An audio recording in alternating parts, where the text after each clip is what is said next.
сапатыңды таразалап ел білет. Мамилеңдин ысык суығын ким билет. Түбөлүктүү деги айтчы эмнең бар, бүгүн сага, эртең мага күн тиет. Баш калкалап, макул баргын бөлөкө, убактылуу мамиле кур жөлөкө, диктеп турам чыккан күнгө булуттан, бүгүн сага, эртең мага көлөкө. Убактылуу мартабаңа мас болуп, душман көрүп, алба мени кас болуп. Арыбаңыз кадырман теле көрүүчүм, назарыңыздарда поэзия карыктары көрсөтүүсү. Турмушта жогоруда айтылып өткөндөй, айдын 15-и караңгы, 15-и жарык дайыма куулма болуп эсептелет. Жашоодо бүгүнкү биздин колубузда болгон оомат эртең башка бирөөнүн колуна барып калышы мүмкүн. Мына ушундай өзгөрүүлөрдөн турат эмеспи? Дал ошондой айтылып өткөндөй, негизи эле мындай кырдаалдарда чыныгы адамдардын жанындагы ишенимдүү берилген адамдар гана аларды алдыга сүрөп, колдоп кете алат. Ал эми бүгүнкү поэзия карыктарында дагы мына ушундай адамдар сизди коштоп жүрсүн деген ниет менен программабызды баштайбыз. Бүгүнкү коногубуз бар Уулукан Туташбаева эжеке. Саламатсызбы? Саламатсызбы эжеке, келиңиз. Анда мына ушул чыгармачылык дүйнөгө болгон баш багуу себептериңиз жана акындыктын өзгөчөлүктөрү тууралуу, сизди тарткан жактары тууралуу уксак. Саламатсыздарбы? Мен Туташбаева Уулукан Абдыкадыровна Өзгөн районунун Көлдүк айылында 1976 жылы төрөлгөм. Өзүм китепке кызыгым балалык кезден эле болгон. Себеп дегенде мен өзүм таланттуу үй бүлөдө төрөлгөмүн. Туугандарымдын баардыгы ыр дүйнөсүндө жаралган жандардай ушундай сезим калтырчу мага. Өзүбүздүн Көлдүк айылында Рысбай Коңкошов орто мектебин бүткөмүн. Ошол жерде эле бүтүп окуп жүргөн маалда эле ушунчалык адабиятка кызыгып, жана Алкул Осмонов, Касым Тынысбеков ушулар мен үчүн күмүр болчу. Бир ырга кирип кеткенде күндөбөй, түндөбөй окучумун, аябай кызыгым. Ушул адамдар кандай адамдар болду экен, кандай жактан жок жерден ыр тапкан башкача жандар экен деп өзүмчө элестетчүмүн. Мен эр күнү издедим. Кыйнап мени эргүү келбей, эркелеп. Сөз издедим тоодон түздөп, термелеп. Шамалда тынч, ырларымдын шайы жок. Куржунум бош кайттым үйгө темселеп. Кайдасың деп мен эр күнү чакырып. Бийик тоодо улам кайра бакырып. Тынчтып калар жер энени ойготту. Коштоп мени тоолор жасап чакырык. Көптөн күткөн үмүт кургур үзүлүп, жай баратам, кээде коем жүгүрүп. Тумаңдаган ойлорумдан чыга албай, кулап кеттим кыя жолдон сүрүлүп. Жаным кейип, кара жерди чапкылап, араң туруп үстү башым каккылап, аксап тексеп сапар улап баратсам, шашылба деп шайтан мага бакырат. Ошол замат келдим окшойт арыма, шайтанды кууп издегеним таптым да, эргүүлөрдү темир тордон бошотуп, ээн эркин коюп алдым жаныма. Кыялдануу. Кана эле акын болсом, тагдыр буйруп. Калемимден күмүс саптар чууруп. Асыл ойлор дастандарга айланмак. Ак кагазга түшүп турмак чууруп. Эл колунан түшпөсө эгер китебим, эргүү эрмек келет дагы иштегим. Жүрөк сырын чыгармага айлантып, толтурмакмын китеп кана иштерин. Эл озунда ырым жүрмөк ырдалып, сынчыларга анча-мынча сындалып, акындарым сынаганда катырып, алга сызып мен турмакмын чыналып. Чыналтырып ойлорумду ийледим, чим болобу же жомокпу билбедим. Кыргызымдын бир жөнөкөй кызымын, байоо кыял ишке асса деп тиледим. Кыргызымдын бир жөнөкөй кызымын, байоо кыял ишке асса деп тиледим. Ар бир адамдын баягы жан дүйнөгө жакын багыттары болот, тематикалары болот. Мисалы үчүн бул багытта жазуучулук жагы, сүрөтчүлүк жагы дейбизби, маданияттын кайсыл жагы болсо деле, ар бир инсан өзүнүн жан дүйнөсүнө жакын жакты тандап кетет. Мисалы үчүн сүрөтчүлөрдүн арасында деле кээ бири көркөм жанр жагын жактыра турган болсо, айрым сүрөтчүлөр көбүнчө баягы реалдуулукка жакыныраак нерселерди тартышы мүмкүн. Ал эми жазуучуларда айрымдары сүйүү жагына жакын, кээ бирлери патриоттук делебени козгогон ырларды жазышат. Ал эми сиздин жан дүйнөңүздү байкай турган болсок, өзүңүздү кандай багытка жакын ырларды жазам деп айтат элеңиз? Ыр жазуу боюнча эң биринчи өзүң мекениңе сүйүү, андан кийинки эле үй бүлө деп ойлойм. Себеп анан сүйүүсүз жашоо болбойт да, чындыгына келгенде. Бул сүйүүнүн түрү болот. Үй бүлөңө болгон сүйүү, балага болгон сүйүү, ата энеге болгон сүйүү деп. Мен көбүнчө ушу балдарыма көбүнчө басым жасайт экенмин азыркы учурда.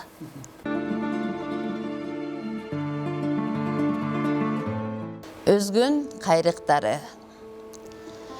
Өзгөчө өзгөнүмдүн кайрыктары, тимеле төп келишкен бардык жагы, ар жерден ар айылдан чогулушкан, таланттуу татынакай асылдары.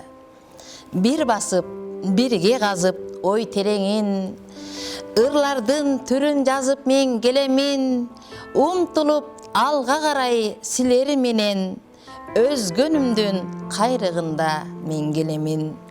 Жок жерден сөздөрдү таап курай алган, ар кандай кыйындыкка чыдай алган. Чынында бактылуумун силер менен, чыйыр жол силер менен улай алган. Чынында бактылуумун силер менен, чыйыр жол силер менен улай алган.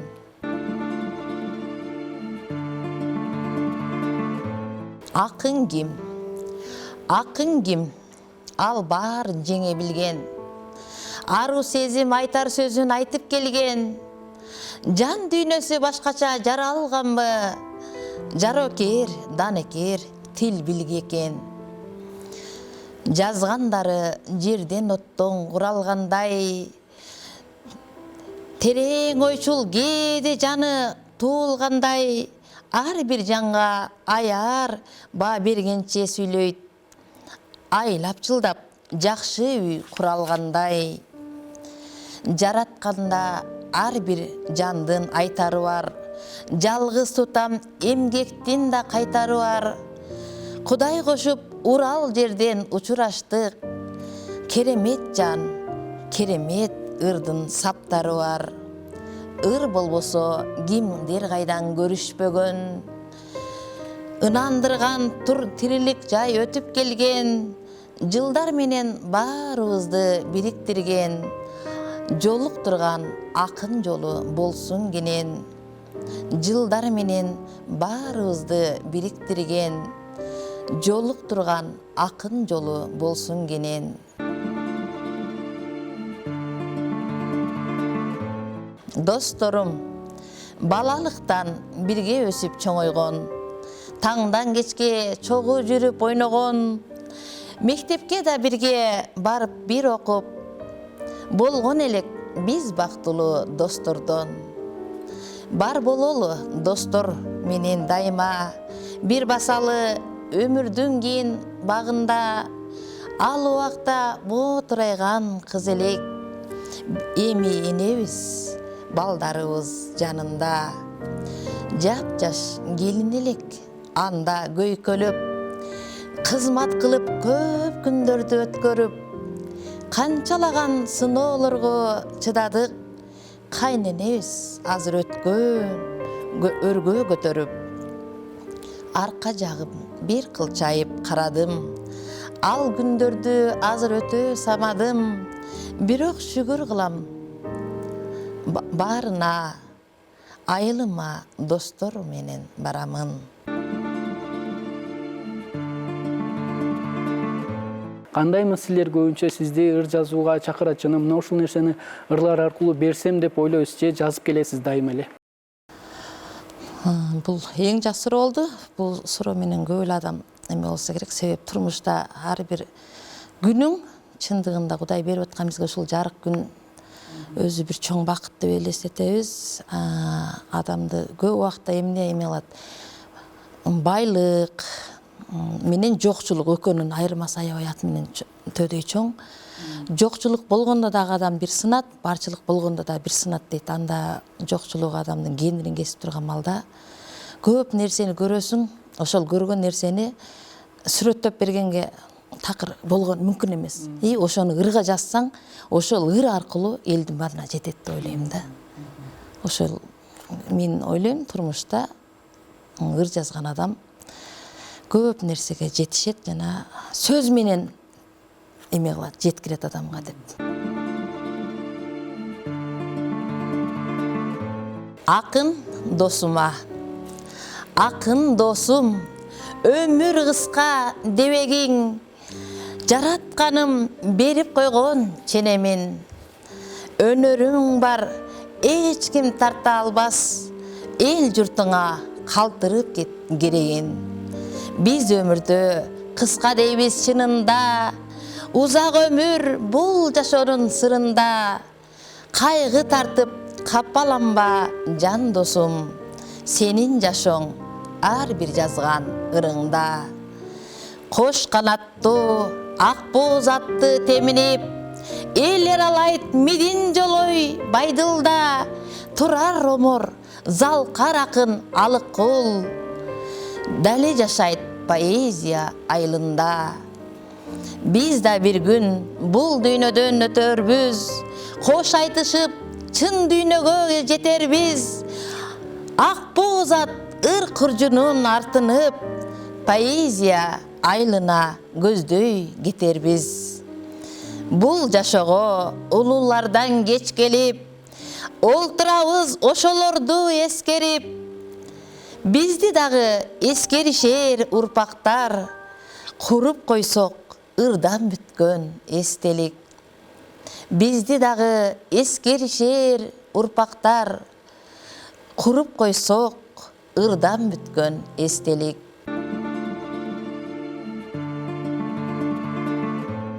Сен аялсың, сен аялсың, ажарлуу да, нурлуу жүздүү.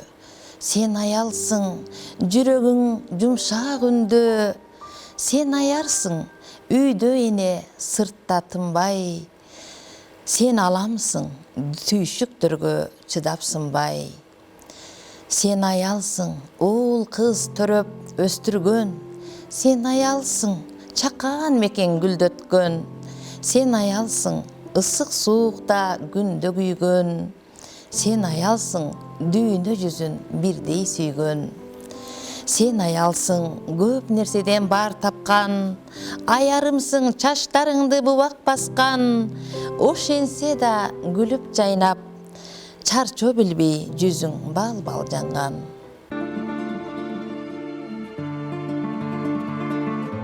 Кызыма гүл терип жыттуу жандусун, кызыма арнап берейин. Болпойгон кыз төрөлгөн, алдыңа гана кетейин. Кудайым берип кыз бала, эшигин бейиш ачыптыр. Кут береке төгүлүп, үйүмө дөөлөт чачыптыр. Узунун берсин өмүрдүн, куттусу болдуң төрүмдүн. Ата эне тууган амандык, бактылуу бол өмүрдүн. Ыр жаздым эптеп термелеп, жүрөктүн мээрим себелеп. Каалымды кабыл алып кой, асылым кутпу кызым деп. Каалымды кабыл алып кой, асылым кутпу кызым деп.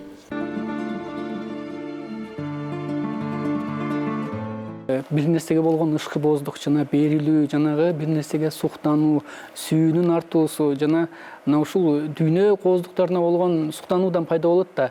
Мындай учурда эргүү дагы жардам берет. Ал эми сиздин баягы ырга болгон демиңиз өрчүп, ыр жазууга даяр болгон учурларыңыз кандай деп эсептейсиз? туура айтасыздар, бул ыр жазуу деген ар бир адамга бериле берчү талант эмес да. Бул талантты ташкындатыш үчүн силер айткан себеп болуш керек. Анан турмуш ардык болуп жүрүп, ушул дейм турмушка чыгып, кийин бой жетип, ырга болгон кызыгын пасандап, кыйла бала чака үй бүлө менен болуп кетип, ушунчалык алыстадым. Бирок өзүм мигрант болуп Россияда жүрүп, ошол жакта билдим. Мекенге болгон сагыныч, үй бүлөгө болгон, өзүңдүн тулуп өскөн жериңе сагынычтын баардыгы жүрөгүңдү кысып отуруп, анан акыры ошондон ыр жаралат экен. Эң биринчи бул эргүү, бул эң биринчи эргүү сагынычтан, анан өзүң башыңан өтүп, жана мен өтө жакшы көргөм Алтынбек Исмаилов деген эме бар. Ал дагы өзүбүздүн айылдан, Көлдүктөн болот. Ошонун аябай жакшы сөзү бар да. Ырды жазган адам жасап эмес, жашап жазыш керек дейт. Ансыңардай ар бир ыр жашап жазылат деп ойлойм.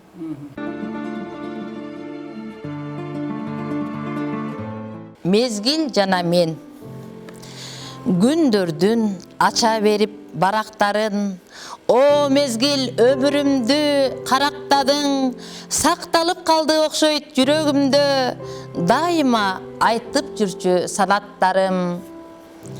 Акырын агаралап чачтарымды, жүзүмө бырыш бере баштадыңбы, байкатпай дене боюм тырыштырып, карылыкты көздөрүмө сактаттыңбы. О мезгил, сен эмнесиң токтобогон, көрүнбөс эч нерсеге окшобогон, күн эмес, ай да эмес, шамал эмес, акындардын оон эмес оологон. Сен ойлоп жүрөгүм бүт жараланды, адат кылдым күндү бирден санаганды, ан сайын мезгил улам шашасың да, аралап токойлуу чер карагайды. О мезгил, сага башым ийиптирмин, ойлосом байкуш кейпиң кийиптирмин, калемиң колдон жулуп алабы деп, карылык чындап мени күйүктүрдүң. Келемин колдон жулуп алабы деп, карылык чындап мени күйүктүрдүң. Апакеме. Эстейм дайым апа сөзүңдү, эстегенде сагынамын өзүңдү, аман жүргүң колунум деп өзүңө, дуа кылып тилеп айткан сөзүңдү. Алла өзү аман кылсын жаныңды, амандыкта күндү атырсын таныңды, токош жасап каймак сыйпап бергениң, күндө эстейм ысык жапкан наныңды. Мен улуңмун, жүрөм алыс жактарда, өзүңдү эстеп күнүгө кат жазабын, күткөндүрсүң каранымды келер деп, дасторконго каймак ак нанын, камдап ак нанын. Узак жолдун учу бүтпөй карайсың, узактагы улум кел деп самайсың. Мени ойлоп карыбачы апаке, аман болсо барат бир күн каралдың, аз калды мен жаныңа барамын. Аман болсо барат бир күн каралдың, аз калды мен жаныңа барамын. Сиздин чыгармачылык жолуңуз, буга чейинки эмгектериңиз, мына ушул жаатта жасаган жаңы жарыяланган китептериңиз жөнүндө кай жактарга жарык көрдү, ушул жөнүндө уксак. Китеп ыр жазып деп айткандар, мен биринчи Екатеринбургтан баштагам. Ал жакта мигрант болуп, дал ошол жерден башталган ырларым ошолорго кошулуп, андан кийин андан чыгып бул Өзгөнгө келдим.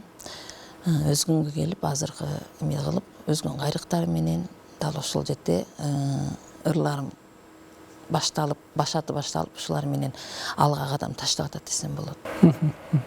Улкан айым, мына ушул өзгөнүн кайрыктары жана Москва кайрыктары сыяктуу китептерге өзүңүздүн ырларыңызды жарыяп, аздыр көптүр топтоштурулган китептерде жарык көрүптүр.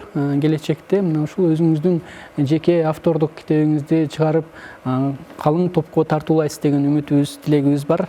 Чыгармачылык ийгилик каалайбыз. Ардактуу телекөрүүчү, мына ушу менен поэзия кайрыктары көрсөтүүсү өз соңуна келип жетти. Кийинки көрсөтүүдө амандыкта көрүшөлү.